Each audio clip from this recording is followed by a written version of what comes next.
এনসিপির বেশ কয়েকজন গুরুত্বপূর্ণ মানুষ একটা নিউজ শেয়ার করেছেন, তাই আমি এটাকে সঠিক ধরে নিয়ে এই কথাগুলো বলছি। নিশ্চয়ই তারা সঠিক কথাই বলেছেন। এনসিপি অফিসের নিচে একটা ককটেল বিস্ফোরিত হয়েছে এবং এটা যখন বিস্ফোরিত হয় তখন এনসিপির কিছু নেতাকর্মী ছিলেন এবং সাথে তাদের সদস্য সচিব জনাব আখতার হোসেন ছিলেন।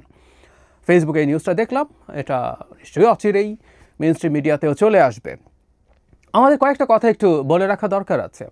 মানে সাম্প্রতিক সময়ে আমরা আমাদের নিজেদের মধ্যে এক ধরনের বিভেদ দেখছি এবং কেউ কেউ এই বিভেদটাকে নিয়ে খুবই ভয় পাচ্ছেন যে শেখ হাসিনার আগে আমরা যেমন ছিলাম তেমন পরিস্থিতি এখন কেন না, কেন এখন আমরা এত তর্ক বিতর্ক করছি, একজনের মতামত পুরোপুরি গ্রহণ করছি না, ঝগড়াঝাটিও করছি অনেক সময়।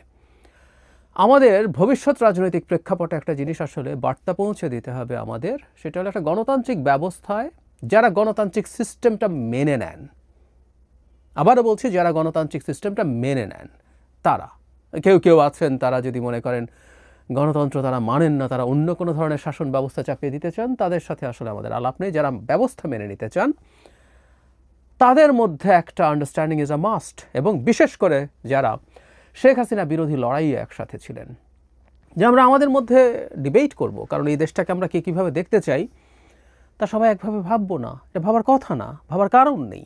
ফলে আমরা চাইবো এই জিনিসটাই আমাদের মতভেদ থাকুক। ওই যে বলছি গণতন্ত্রে ঝগড়াও হতে পারে, আমি ঝগড়াকেও খুব খারাপভাবে দেখি না।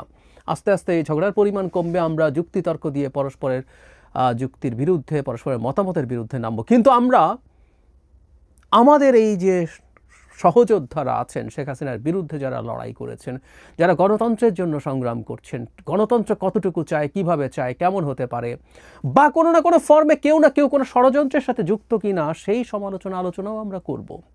কিন্তু যখন আমাদের যে কারো উপরে কোনো রকম আঘাতের চেষ্টা হবে, এনসিপিতে যারা আছেন, গণঅভ্যুত্থানে খুবই গুরুত্বপূর্ণ ভূমিকা পালনকারী বেশ কিছু তরুণ এখানে আছেন, তাদের ওপরে কোনো রকম হামলার চেষ্টা যে কোনোভাবে আমাদের রুখে দিতে হবে। সরকারকে খুবই টাফ হতে হবে এই ব্যাপারে। এটা শুধু এনসিপি না, মানে এই পক্ষে যে কোনো শক্তি।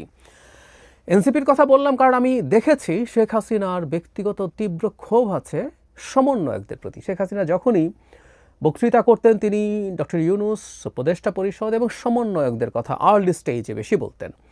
তার ক্ষোভ এমন পর্যায়ে গিয়েছিল, আমার মনে পড়ে, হাসিও পেয়েছিল, একটা অক্ষমের কতটা আস্ফালন হতে পারে। তিনি এমন বলছিলেন যে কেউ বিয়ে করছে, তাদের শ্বশুর বাড়িরও খোঁজ নাও, মানে ভয় দেখাতে চাইছেন। আর সেই সময়টায় তার কিছুদিন আগেই জনাব সার্জিস আলম বিয়ে করেছিলেন, ধারণা করি তাকে ইন্ডিকেট করে তার শ্বশুর বাড়িকেও ভয় দেখানোর চেষ্টা তিনি করছেন।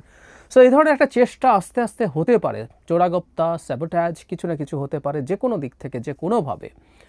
আমরা একটা বার্তা আসলে পৌঁছে দিতে চাই আমাদের যে কারো বিরুদ্ধে, সেটা নিজেদের মধ্যে যখন তর্ক বিতর্ক করব, কিন্তু কেউ না কেউ যখন এই ধরনের চোরাগোপ্তা হামলার শিকার হওয়ার পরিস্থিতি হবে, ইভেন আমরা নিজেদের মধ্যে মারামারিও করতে পারি কখনো। বাংলাদেশের গণতান্ত্রিক বিধি ব্যবস্থা, নিজেদের বলতে আমি আমেরিকা বাদ দিয়ে কথা বলছি, এমন পর্যায়ে চলে যায় নাই বা খুব দ্রুত ওই জায়গায় চলে যাবে আমরা এক্সপেক্ট করতে পারি, কিন্তু বাস্তবতা হচ্ছে আমরা যদি প্র্যাগম্যাটিক হই এটা যাবে না, নিজেদের মধ্যে হতে পারে, এটা হওয়া উচিত না, সেটা একটা দিক। কিন্তু কেউ চোরাগোপ্তা হামলা করছে, এবং যেটা মূলত আওয়ামী লীগ, বা আমরা প্রায় একটা কথা বলি যে ভারতের মতো দেশের বাংলাদেশকে নিয়ে সন্তুষ্ট থাকার কোনো কারণ নেই। বাংলাদেশে যে সিস্টেমের মধ্যে আমরা ঢুকে পড়েছি শেখ হাসিনাকে খেদানোর পর, তারাও নানান রকম চেষ্টা করতে পারে।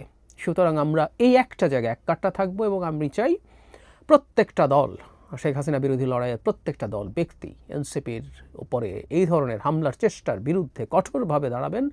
এবং তার চাইতে জরুরি কথা, সরকার অ্যাটলিস্ট বিবৃতি দেবে না, সরকার বিবৃতি দেয়